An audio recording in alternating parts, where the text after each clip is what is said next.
¿Qué tal? ¿Cómo están? Buenas noches. Buenas noches, Josué. ¿Qué tal? Un gusto.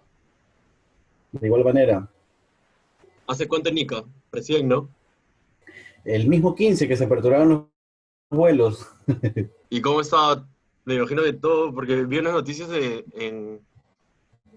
Jorge Chávez, de los aeropuertos allá en Lima, y todo estaba así catastrófico, creo, ¿no? Sí, pero o sea, en Iquitos, cuando vine, la situación era más tranquila porque como es un aeropuerto más pequeño, no hubo tanta aglomeración, pero cuando hemos llegado al Jorge Chávez, estaba vacío. Creo que ese mismo día que también postergaron varios vuelos, pero cuando yo llegué a Lima, el aeropuerto estaba literalmente vacío.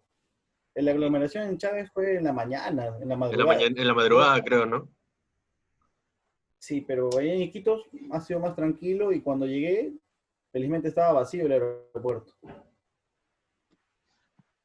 Bien, empezamos. Hola a todos, estamos en un nuevo episodio de nuestro podcast. En esta oportunidad nos está acompañando el doctor Josué Martínez. Él es médico por la Universidad Nacional San Luis Gonzaga de Ica. Y bueno, lo hemos invitado a que nos acompañe para hablar un poco en el contexto, ¿no?, del que nos encontramos. Él ha estado haciendo su serum desde el año 2019, en mayo, hasta mayo de este año, en el Centro de Salud Indiana, categoría 1-3. 1-3. Entonces, él nos está acompañando, como decía, esta noche para poder comentar un poco, ¿no?, eh, la situación en la que nos encontramos. Así que aquí estamos. Y bueno, Josué, para comenzar, ¿cómo ha sido tu experiencia como médico afrontando esta pandemia? Ya. Eh, Justo, bueno, mi serum empezaba el 15 de mayo 2019 y acababa el 15 de mayo 2020. Tú te recordarás que nosotros prácticamente los últimos meses de Serum ya pensábamos irnos, ¿no? Y acabar. Lo normal es esto, ¿no? Que cuando uno acaba su Serum, regresar a su tierra de donde proviene y postular en el examen de la especialidad. Pero esto de la pandemia, como sabemos, desde marzo la situación se empezó a descontrolar. O sea, fuera esto de la pandemia, realizar el Serum en lo que ha sido la selva, ¿no? Propiamente la región Loreto, ha sido un reto muy grande porque, o sea, nosotros hablamos siempre de la realidad y desde la costa, como que lo más lejano que podemos ver es el tema de la sierra, ¿no? La zona rural, pero para mí ha sido la primera experiencia que he tenido en lo que es la Amazonía del Perú, todas las regiones de la cuenca del Amazonas, y ha sido algo pues que definitivamente te ayuda a ver de una manera diferente, ¿no? La realidad peruana, el clima, la comida, la gente, ¿no? O sea, antes del Serum ya de por sí era una experiencia, o antes de la pandemia era una experiencia muy desafiante con respecto a la realidad social de esta región. Y ahora cuando fue esto de la pandemia, pues dejó en evidencia el abandono de parte del Estado, ¿no? El gobierno central y el Creo que descuido de también las tuvieron autoridades problemas, ¿no? regionales en lo que es el sistema de salud. Sí, demasiados Con el problemas. Yo pago aquí creo que también Iquitos, tuvieron en su problemas en el primer Serum, creo, ¿no? momento, sí, muchas personas tuvieron ese problema y es más, o sea, recién hay muchos que están pudiendo regresar a su tierra de origen, porque no había forma de regresar. Bien, pero dentro de los meses que nos comentabas, ¿no?, que terminabas en mayo, y luego los meses que, bueno, ya ha empezado desde el primer caso confirmado que se da en marzo del presente año, y luego abril, mayo, ¿no? ¿Cómo se ha dado la situación allá? ¿Ha sido crítica? Sí, a ver, ¿Cuál ha sido tu te comento, percepción? ¿no? O sea, como te mencionaba, el estar tan lejos de la capital ponía en evidencia el ligero abandono del sistema de salud. Nuestra posta antes de la pandemia solo contaba con un balón de oxígeno grande, que siempre estuvo vacío, estaba de adorno nada más, y un balón de oxígeno pequeño que lo usábamos para las referencias, ¿no? Cuando era un paciente muy grave, para poder llevarlo a un hospital, al hospital regional. Bueno, era pequeño, pero servía para trasladar al paciente pues, durante una emergencia, ¿no? Eh, y esto es lo anecdótico, que el caso cero, el primer caso de COVID en la región Loreto, justo fue en el distrito de Indiana, ya que ahí a 10 minutos se encuentra un albergue turístico donde llegó una delegación de turistas de muchos países, allá justo cerrando febrero y empezando los primeros días de marzo, antes de que Vizcarra cerrara las fronteras. Entonces había un grupo de turistas que ya había llegado con síntomas. Entonces este grupo estuvo en contacto con los trabajadores, 4 en total, y a través de estos 4 trabajadores, que lamentablemente, y esto podemos decir, ¿no? ¿Qué hubiera pasado si en ese momento la empresa hubiera tomado otras medidas, ¿no? La empresa cuando vio que sus trabajadores estaban con síntomas que aparentemente eran como de un resfrío, lo que decide hacer es mandarlos a sus casas. Y los mandan pues a Indiana y otros eran de Iquitos. Y ahí empezó la propagación. Porque Les si hizo bien su vemos, prueba de hisopado, positivo. porque si bien vemos que se volvió un estado de emergencia, creo, en la selva, ¿no? Hubo un punto en que ya estábamos todos preocupados hasta por ti, pues, porque no sabíamos, Y no sabíamos que si te habían brindado los protocolos adecuados, pues, ¿no? Para que puedas sí, seguir. en realidad ha sido, yo digo ha sido porque ya gracias a Dios la situación está un poco más controlada, pero fue, o sea, una etapa muy crítica porque no teníamos ni los materiales necesarios, ni la cobertura de lo que son los medicamentos, el sistema de salud estaba, o sea, colapsó rápidamente, ya que antes de la pandemia ya de por sí estaba congestionado por el tema del dengue, por el tema de enfermedades que son propias de allá, ¿no? La malaria, la leptospirosis y el COVID, pues bueno, simplemente fue la cereza, ¿no? O sea, mmm, demasiadas muertes, deficiencia de oxígeno, cierto retraso en lo que es la reacción de parte del gobierno regional, la Dirección Regional de Salud.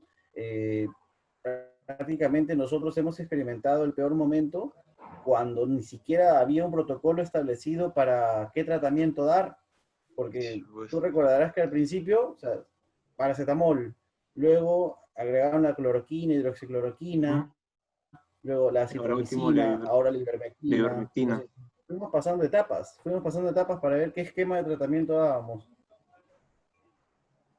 y fue Bien. muy duro. Y quería consultarte también sobre la situación sanitaria en general, ¿no? Muy aparte del lugar en el que has estado, en Indiana, ¿cómo veías la situación en el departamento de Loreto, ¿no? Digamos, en los otros hospitales, en los centros médicos.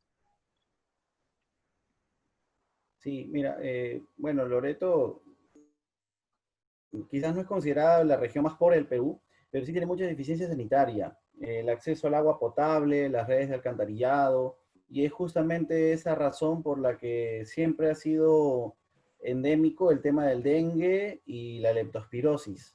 Y aparte, pues el tema de las lluvias, ¿no? Que siempre al llover, al haber ratas, por quizás las condiciones deficientes sanitarias, esto promovía ese tipo de infecciones. Ahora, por ejemplo, una realidad de Loreto es en Iquitos, básicamente es donde está la ciudad principal, ¿no? La capital de Loreto. En muchas familias se ve condiciones de hacinamiento. O sea, un espacio pequeño, una casa, pueden vivir por Muchas lo menos personas. 10 a 12 personas. Y eso hacía que o sea, los contagios se disparen rápido, ¿no? Y siempre pues caían los más vulnerables, ¿no? Las personas que tenían factores de riesgo. Aquí hemos visto de todo, o sea, al principio se decía, no, esto solo ataca a los ancianos, a los hipertensos, a los diabéticos. Nos ha tocado ver casos de jóvenes de 24 años en excelente estado físico morir de COVID y ancianos de 92 años irse de alta caminando. O sea, Sí, sí, sí hemos visto eso. rompió toda lógica esta infección. Y básicamente esta región, hablando del tema económico, sus actividades principales son la agricultura y la pesca y el comercio de madera, ¿no? Porque sabemos pues que ahí hay bastantes árboles, hay un tema del petróleo, de la tala informal, pero básicamente la mayoría de la población se dedica a eso. Y bueno, también estamos viendo cómo tú crees que ha sido el comportamiento de las personas, porque hemos visto de que los infectados se ha reducido en Loreto. En cambio, en comparación acá, de que ahorita estamos en un estado de emergencia, por decirlo así. ¿Qué crees Claro. que haya sido lo que han tomado o qué, o si son obedientes, no sé? ¿Qué podrías decir de los de Loreto? Bueno, el comportamiento o la idiosincrasia, ¿no? Del pueblo loretano es, por ejemplo, la diferencia que no veía en Ica, ¿no? La gente, por ejemplo, en los barrios, las mujeres, las señoras, se ponen a jugar vóley en las esquinas, o las señoras ya de 30, 40 años hacen su reunión y se ponen a jugar bingo. La gente ahí es muy alegre, es muy conversadora, es muy sociable. Y es más, o sea, les gana eso de que, por ejemplo, si alguien se enferma, lo van a visitar. Y eso fue un problema. O sea, si bien es cierto, yo creo, y hay muchas hipótesis con respecto a esto, y a lo que se estableció que es la inmunidad de rebaño, que es lo que Que si muchos más, infectólogos manifiestan que es lo que ya se dio en Loreto, y por eso ya se salió de esta situación. Es como que al final fue inevitable que todo el pueblo se infecte y prácticamente pues Iquitos es una burbuja aislada. Prácticamente todo el pueblo se infectó y desarrolló cierta inmunidad. Murieron los que tenían que morir por sus factores de riesgo, pero no, o sea, no determinó que saliéramos rápido el comportamiento correcto. Al contrario, este comportamiento yo creo que hizo que más bien ya de una vez todo el mundo se infecte y bueno, de cierta manera todo el mundo puede adquirir cierta inmunidad. Y aparte, y eso también es importante, ¿no?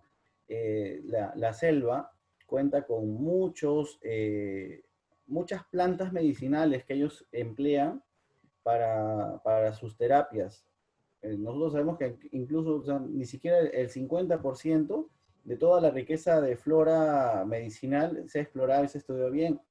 En cambio, las comunidades donde me ha tocado visitar nativas, indígenas, ellos conocen bien las propiedades de ciertas plantas.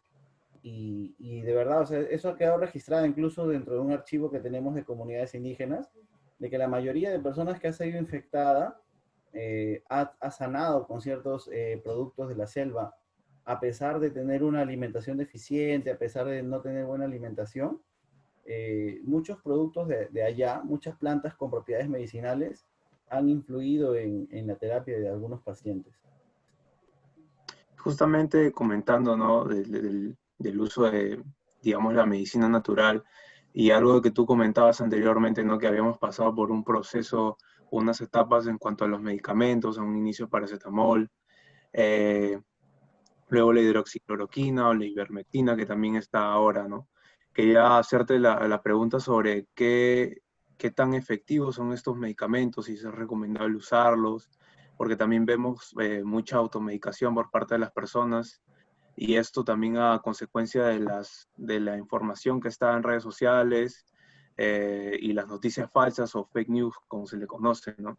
Entonces las personas ven esto, no dicen, puede funcionar y terminan consumiendo ese tipo de medicamentos y terminando, bueno, en el hospital, no precisamente por la enfermedad del COVID, sino por otras dolencias y otro medicamento también, ¿no? Que ahora se ha tocado, digamos, que se está usando, es no tanto como medicamento, pero el clorito de sodio.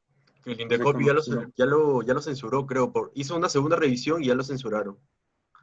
¿qué El nos puedes dióxido de comentar cloro. sobre esos medicamentos y el tema también, ¿no? De las personas que consumen sin una consulta previa? Sí, mira, lo que pasa es que nosotros para aprobar un medicamento tiene que haber evidencia clínica. La evidencia clínica es probar en humanos y comparar un grupo que toma, un grupo que no toma y relacionar esa mejoría con el tratamiento.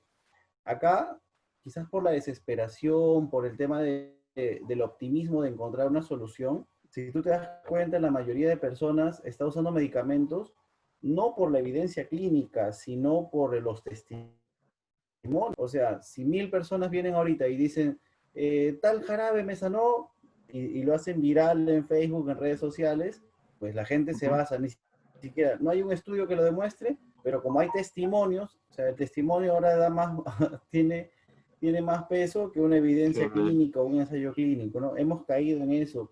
Yo entiendo que quizás por la desesperación, por el querer buscar una solución, y como tú dices, ¿no? O sea, demasiada mala información con respecto a ciertos medicamentos y lo comparten en los WhatsApp, en el Facebook, o sea, dale una receta del doctor Armando Mancé para el virus, lo comparten en sus estados, a sus compañeros, familiares, y se receta como si fuera una receta de arroz con pollo, ¿no? Tanto, tanto, tanto.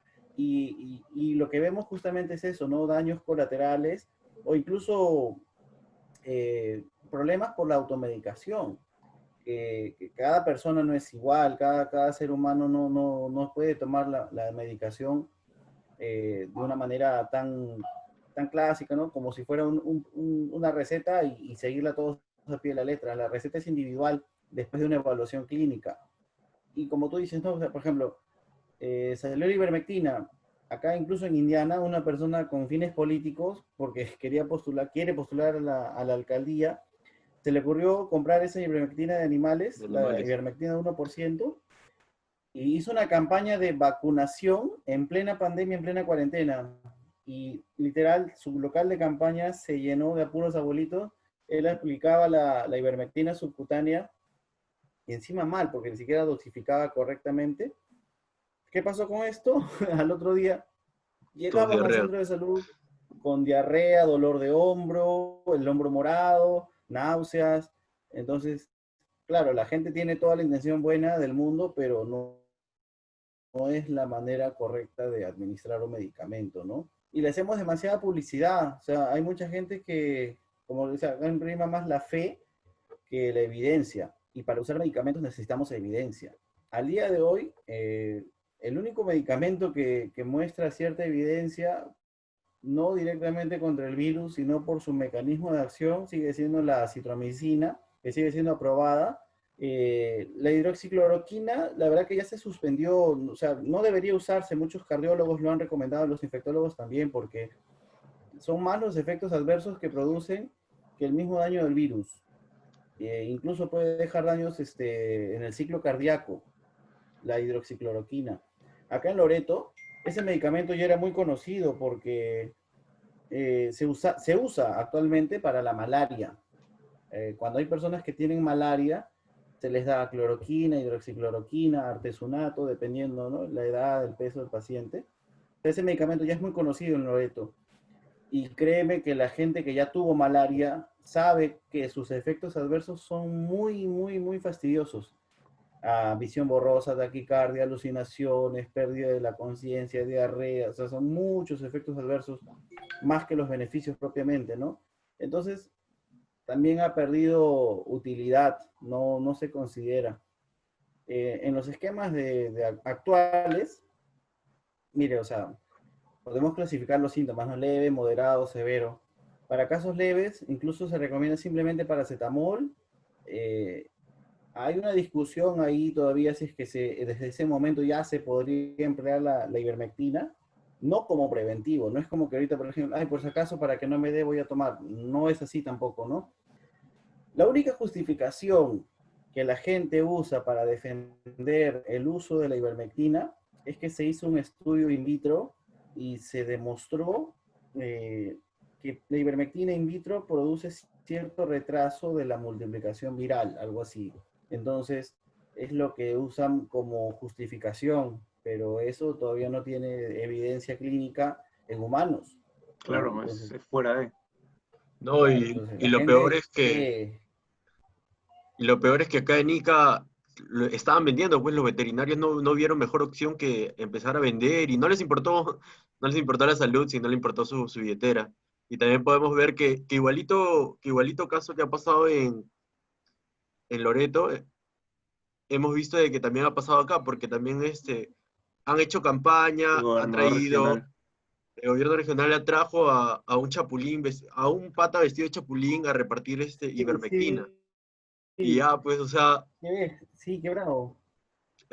no se sabe si ha sido intencional, o sea, por ayudar, o ya vemos que hacen cualquier cosa para generar votos y para que piense que Sí, a está veces bien su función. las autoridades caen en el populismo, ¿no? Y he visto ahora que he llegado acá por testimonio de muchos amigos, o sea, dicen, ¿no?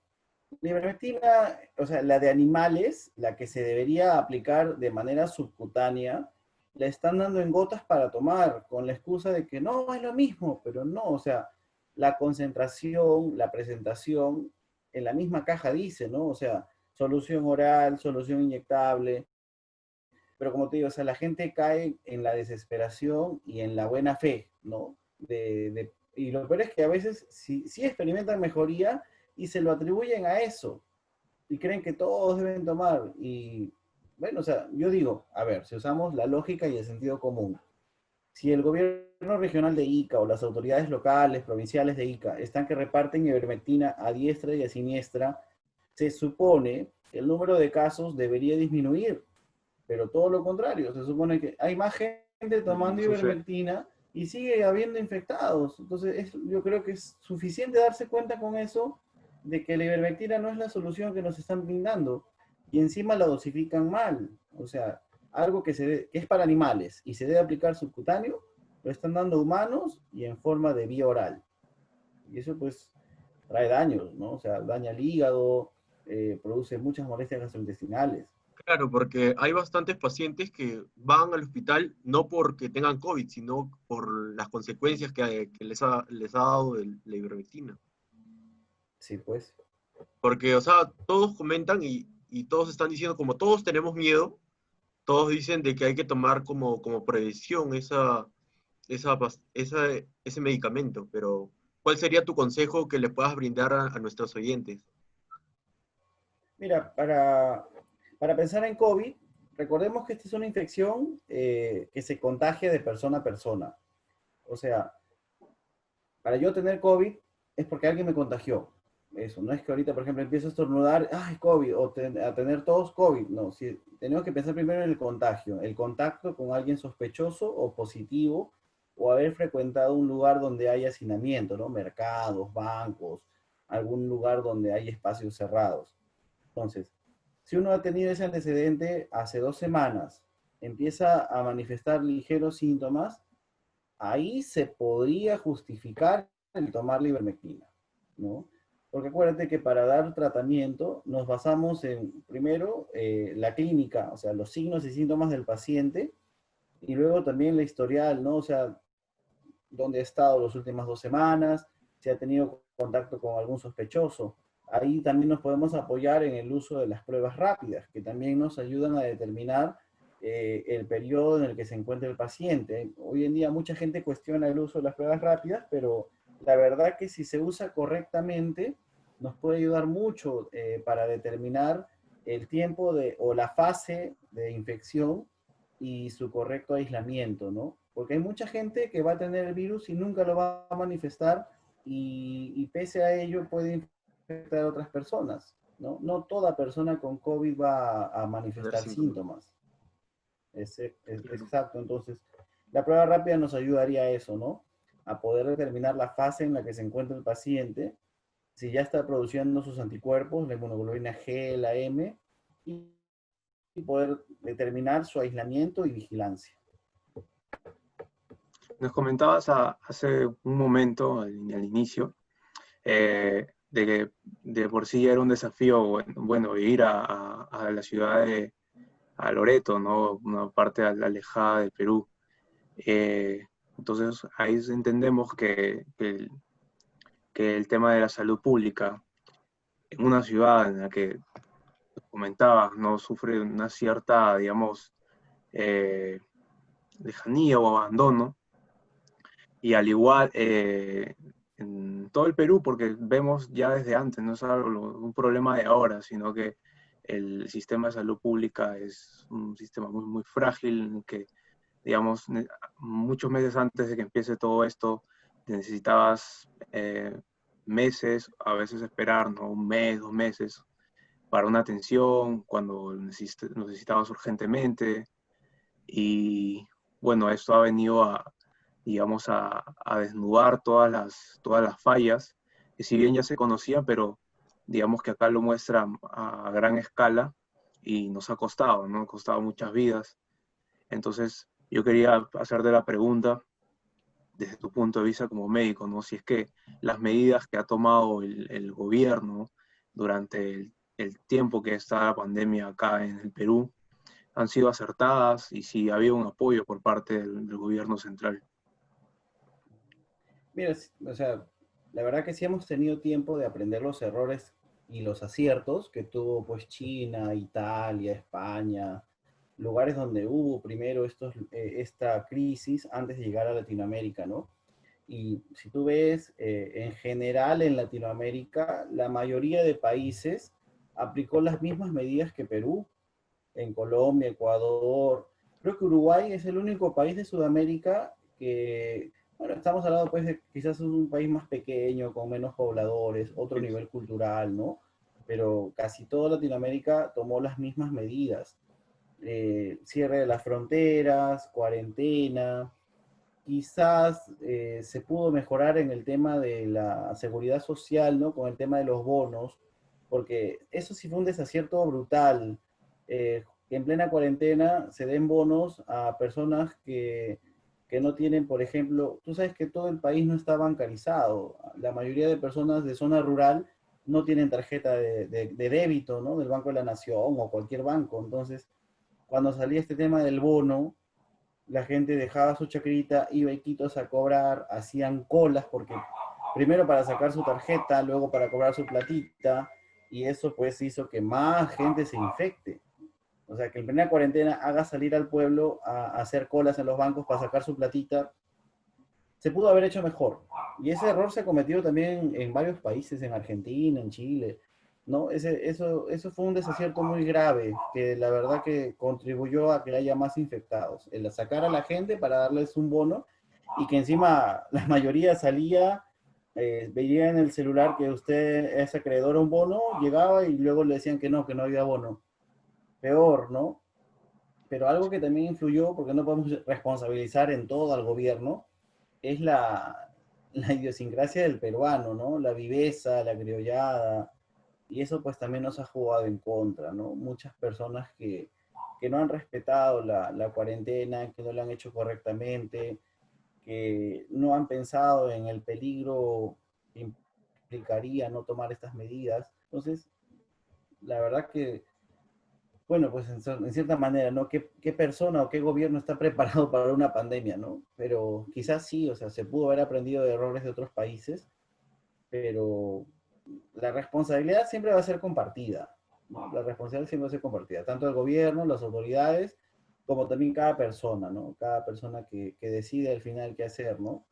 Porque había mucha gente que salía a cobrar el bono sin necesitar el dinero, y regresando con su plata compraba cosas, celulares, televisor. Entonces ahí demostraba pues que no, que realmente el problema no es la necesidad de ciertas personas, ¿no? Y que eso pues también ha jugado en contra, ¿no? Ha habido muchos errores de parte del gobierno. Y tocando más el tema de salud, ¿no? En cuanto, eh, no sé, los implementos necesarios, los equipos de protección personal, o digamos los medicamentos que se han debido usar, o el tema de los oxígenos que ha sido de vital importancia para poder tratar a las personas, ¿no? Que están Claro, graves. ahí, por ejemplo, Loreto ¿Ha tiene habido una apoyo? historia. Mira, te diré, o sea, la crisis en Loreto era por oxígeno, o sea, Claro, tú mirabas colas en la gente, moría en la puerta del hospital, haciendo cola para poder acceder a oxígeno. Tú llegabas y en triaje, lo primero que te decían, señor, cómprate tu balón de oxígeno, si no, no vamos a poder atender a tu paciente. O sea, si tú querías atención, tenías que ir con tu propio balón. El balón empezó a costar en Iquitos 5.000 soles, un balón grande, vacío, y cada recarga te costaba 1.000 soles. Un balón grande lleno te duraba 9 horas, máximo 10 horas. Imagínate ese nivel de dinero que vas a hacer gastar a alguien que probablemente vive pues del día a día, ¿no? sí. Entonces, el gobierno regional nunca propuso una solución para eso, o sea, no había planta de oxígeno. Esto hizo que otras autoridades tomaran acción. Y ahí se hizo famoso el padre Raimundo, que es un médico y sacerdote italiano que hace tiempo radica en Iquitos. Y es más, o sea, antes del COVID, él ya ayudaba a muchas obras sociales a drogadictos, a personas en abandono. Entonces él, ya de por sí era una persona muy influyente, hizo una colecta tipo Teletón y sin mentirles, en un día recaudó casi más de 1 millón de soles. Y con el dinero que recaudó en un día, se pudo construir una planta de oxígeno. Y eso incluso trajo repercusiones porque en la Dirección Regional de Salud, de Gobierno Regional, lejos de apoyar esto, como que se manifestó intenciones de sabotearlo, ¿no? Porque es como que, o sea, un cura, un sacerdote, de la noche a la mañana, junto a 1 millón de soles, pone una planta de oxígeno y tú te quedas con eso y estos no han podido hacer nada teniendo más presupuesto, ¿no? O sea, habiendo más dinero en el gobierno central, el gobierno regional, no se les prendía el foco y un cura en un día hace una campaña y al día siguiente inicia un proyecto para iniciar una planta de oxígeno. Y es más, o sea, en Indiana también fue clave la ayuda del vicariato de San José del Amazonas a través de un sacerdote español, César Caro, quien viendo la necesidad y la crisis que atravesábamos, promovió que también nosotros hiciéramos una campaña, gente de España, gente de México, de Perú, de muchos lugares que lo conocían a él, nos donó mucho dinero para poder justamente adquirir compresoras de oxígeno, equipos de protección, que sinceramente, si descontamos esto y miramos solo lo que nos manda el Estado, la verdad que hubiera sido más triste, ¿no? De por sí, muchos médicos en la región Loreto, mucho personal de salud en general, los tetras, enfermeras, técnicos en enfermería, han fallecido a causa de esto. De verdad, era ya, es como que hasta te acostumbrabas a que cada día saliera la noticia de que fallecía tal médico, el nefrólogo, el ginecólogo, el doctor tal. Era tal la crisis de personal de salud que salían convocatorias de trabajo por 8.000, por 10.000 soles y no había médicos. Nadie quería venir a Loreto. Hasta 15.000 soles ofrecían a médicos generales. Ya por último, sin ser nada.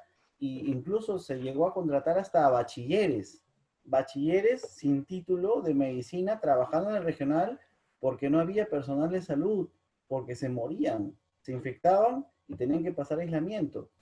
O sea, la crisis sanitaria fue muy terrible.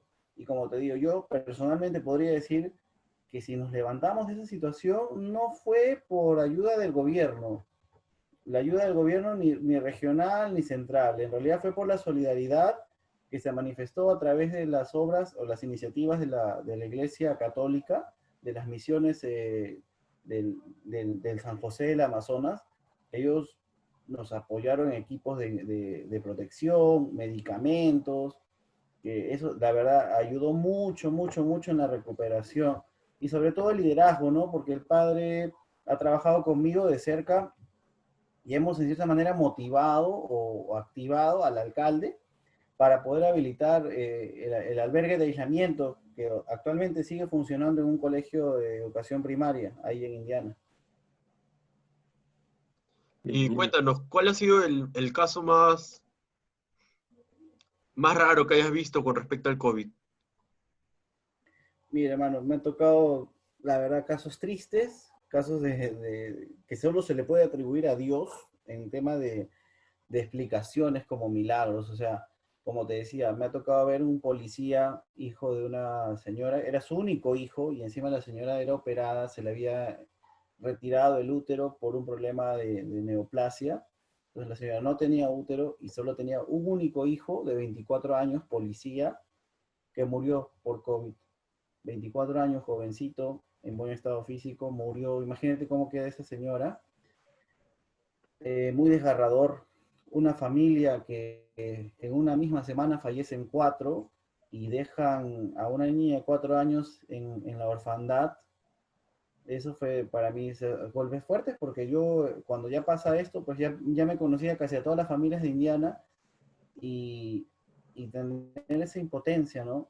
Ese lado de la moneda tan trágico de despedir gente en una situación lamentable, como también casos de esperanza, ¿no? Como te decía, llegaba un ancianito de 92 años, saturando 70, 75, tenerlo, yo te digo, te confesaría que yo prácticamente lo tenía en el albergue diciendo, bueno, al menos hay que darle una muerte digna, ¿no?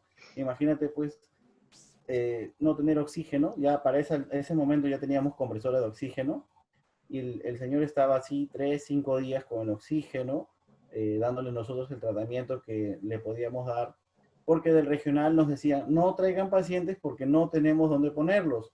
Entonces, tuvimos que hacerla hasta de hospital, darle tratamiento hospitalario ahí en el colegio.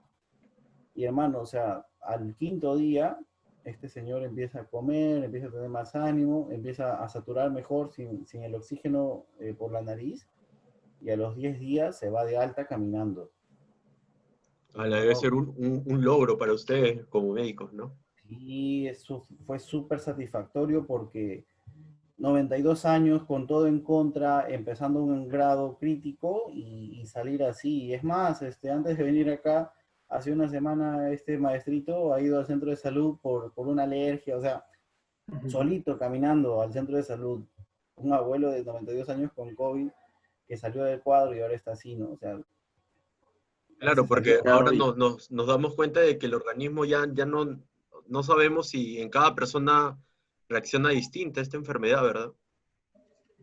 Cada cuerpo es una historia aparte, en realidad ya no hay lógica. El COVID ha quitado claro. toda lógica, no hay una explicación.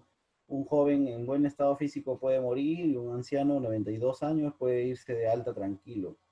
Entonces lo que queda como conclusión es que la única manera de prevenir no es tomar ivermectina, la única manera de prevenir es fortalecer tu sistema inmunológico. Porque tarde o temprano, como dijo Vizcarra, ¿no? Al final a todos nos va a tocar estar contagiados, si es que ya no lo estamos y no lo sabemos. Pero para cuando eso pase, tu responsabilidad es que tu sistema inmune se encuentre competente para que tu cuerpo mismo tenga la capacidad de neutralizar ese ataque viral y no pase a mayores.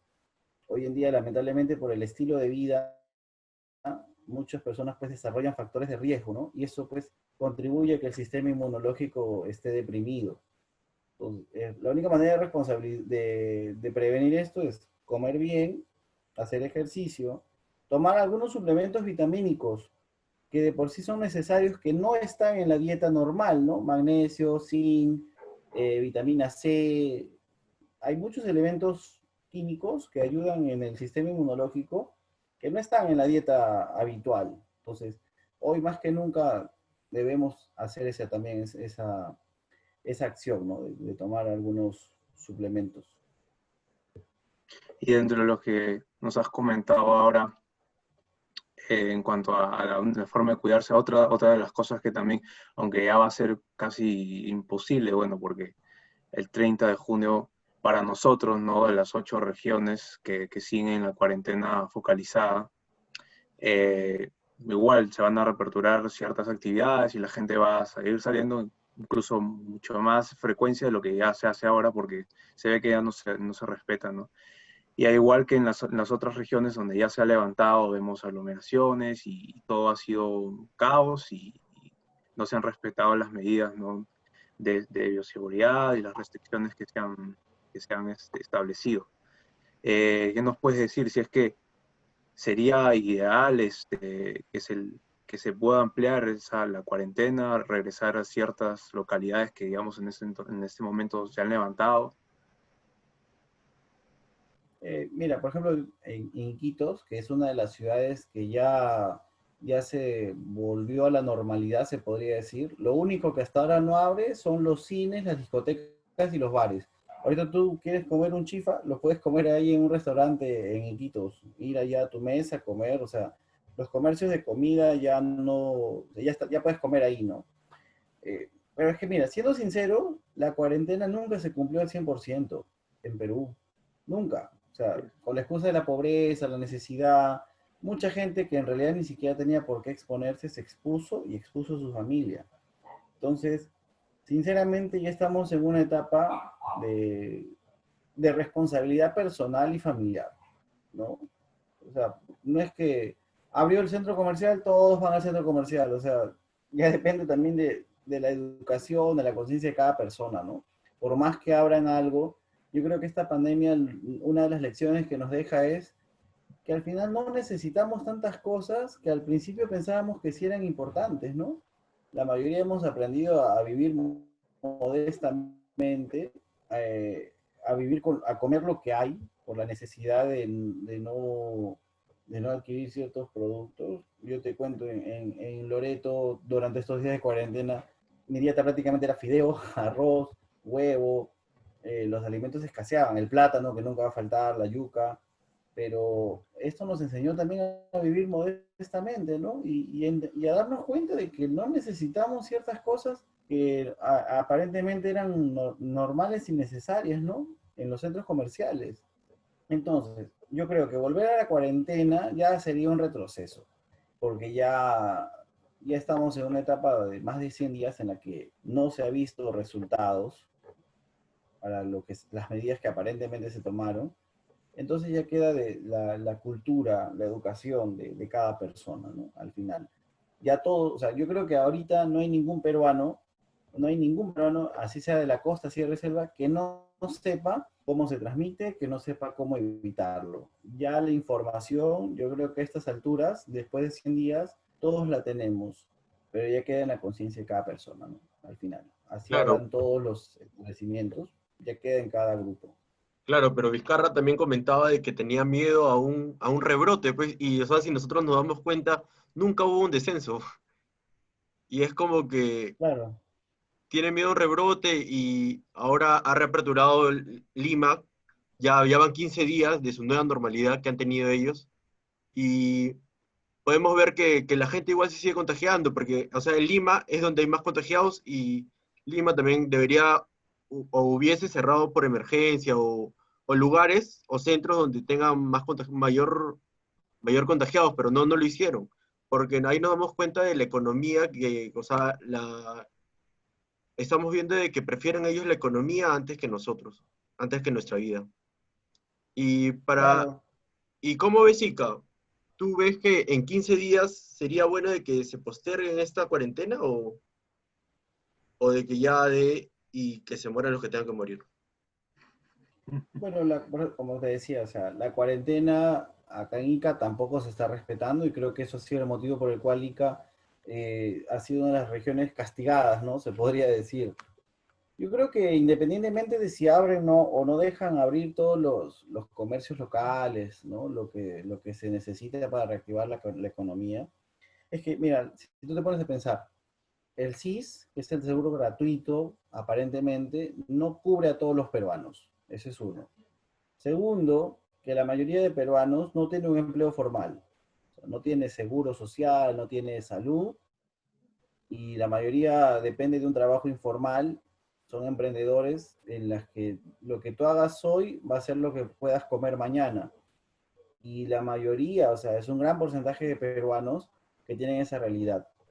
Entonces, imaginemos, ya prolonga la cuarentena y tú te enfermas y te estrellas con la realidad de que el SIS no te cubre todo, de que el SIS no te va a dar ciertas cosas. Entonces, yo creo que, como te digo, o sea, el Estado al final debe permitir o priorizar las actividades económicas principales y al final cada persona debe velar por cómo realizar un buen trabajo, ¿no? O sea, yo creo que esto ya después de 100 días ya podemos deducir bastantes lecciones sobre lo que debemos y lo que no debemos hacer.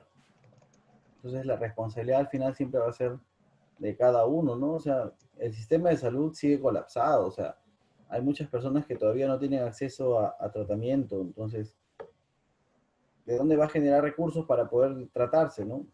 La verdad que tiene que haber un equilibrio, y el equilibrio básicamente lo tiene que establecer cada familia, de determinar la realidad en la que nos encontramos, ¿no? Tengo empleo, no tengo empleo, soy formal, soy informal, tengo seguro, no tengo seguro, y en base a eso, pues, tomar acciones, ¿no? Es lo único, la verdad que es lo único, o sea, no podemos parar ciertas cosas porque también eso traería más consecuencias. Eso también es otro problema. Claro. Ya nos has recomendado en unas palabras, eh, digamos, finales anteriormente. ¿Tendrías algo más que decir para concluir con esta reunión? Bueno, eh, el COVID nos ha dejado en evidencia muchas necesidades humanas, espirituales, sociales. Yo creo que quizás ahora que estamos atravesando una situación que yo creo que ustedes que son más jóvenes que yo, nunca hubiéramos pensado vivir una pandemia que quizás todavía no se compara incluso con las pandemias de la peste negra o la gripe española que fueron más terribles. Pero si nos ha tocado afrontar esto a esta generación, yo creo que nos llama pues a ser responsables, ¿no? A detenernos un momento, a valorar lo que es realmente importante. Justo como Gilmer dice, yo creo que ahorita no hay ni un peruano que no haya despedido a algún familiar cercano o un amigo cercano.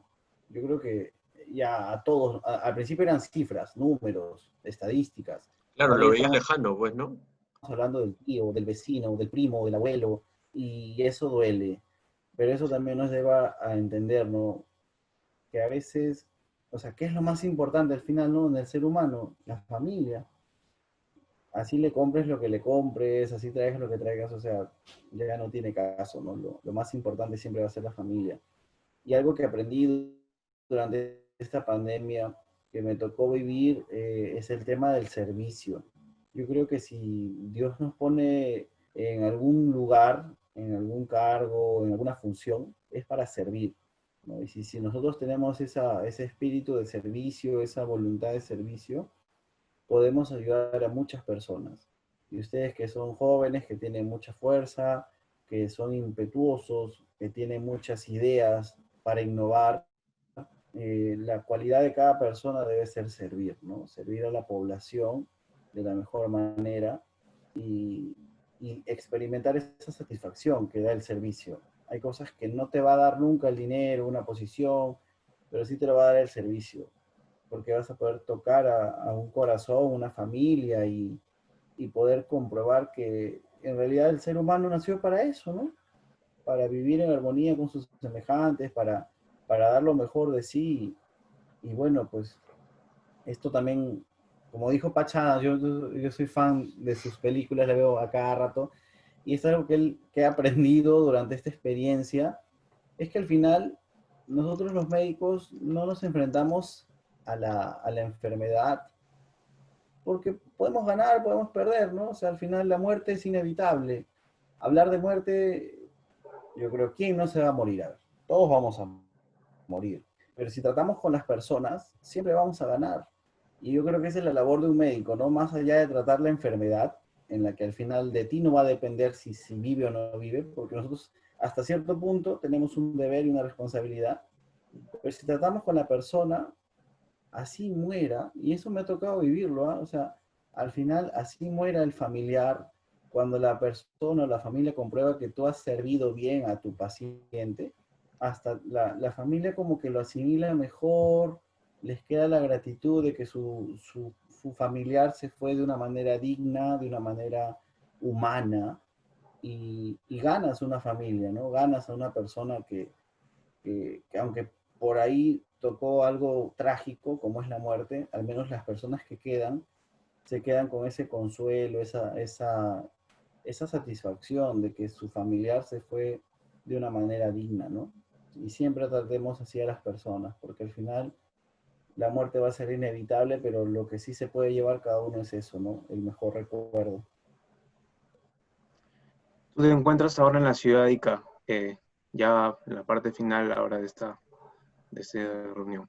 Cuéntanos qué es lo que estás haciendo, el trabajo que estás realizando. Sí, justo le comentaba primero, he dado mi número a ciertos amigos para que puedan, si tienen algún paciente con algún síntoma, no necesariamente solo COVID, para hacerles consultas a domicilio, ¿no? Para quizás orientar un poco, ya que hay mucha confusión hasta ahora, a pesar del acceso a demasiada información, orientarlos, darles tratamiento, explicarles cómo es este tema del COVID, que de por sí hay muchos infectados. Y bueno, estos días he estado haciendo esto, separar un tiempo para estar con la familia. La verdad que es muy costoso el tema de mantener distanciamiento, el no poder abrazar a tu familia. Yo la verdad que no me acostumbro hasta ahora, es bien difícil, pero si entendemos que es importante, lo tenemos que hacer, ¿no? Entonces, estos días, hasta que me vaya de regreso a Indiana, voy a estar haciendo eso, ¿no? Justo tengo unos cuantos pacientes que incluso ya están en tratamiento y vigilancia. Estoy ayudando con eso a las familias, ¿no? Bien. ¿Nos puedes dejar tu número o algún Instagram o alguien, algo que se pueda comunicar la gente que quiera, necesite tus servicios? ¿Ya? Es el 952 60 3817. ¿En Facebook cómo estás o en Instagram? Josué Martínez, así nomás. Escribes Josué Martínez y sale mi cara. Listo. Ya, bueno, Muchas listo. gracias, Josué, por tu tiempo y por haber compartido este momento con nosotros, ¿no? Y importante para poder llevar un poco de información a las personas, de buena información, ¿no? Y también lo que nos has comentado al final de esto, ¿no? Lo importante que es el servicio y las cosas que realmente tienen valor en este momento. Muchas gracias. Gracias. Ustedes, felicitaciones por su proyecto. Ustedes, como les decía, son jóvenes. La verdad que ustedes tienen el poder de transformar la sociedad para bien. Usen esa energía, esa inteligencia que Dios les da para hacer este tipo de proyectos, ¿no? Para difundir noticias, para difundir ideas y hacer que nos levantemos, porque este es un golpe muy duro y tenemos que levantarnos. Yo sé que ustedes están aportando con su granito de arena a que esto sea posible, ¿no? Los felicito. Sigan adelante. Listo, gracias. Así concluye el episodio de hoy.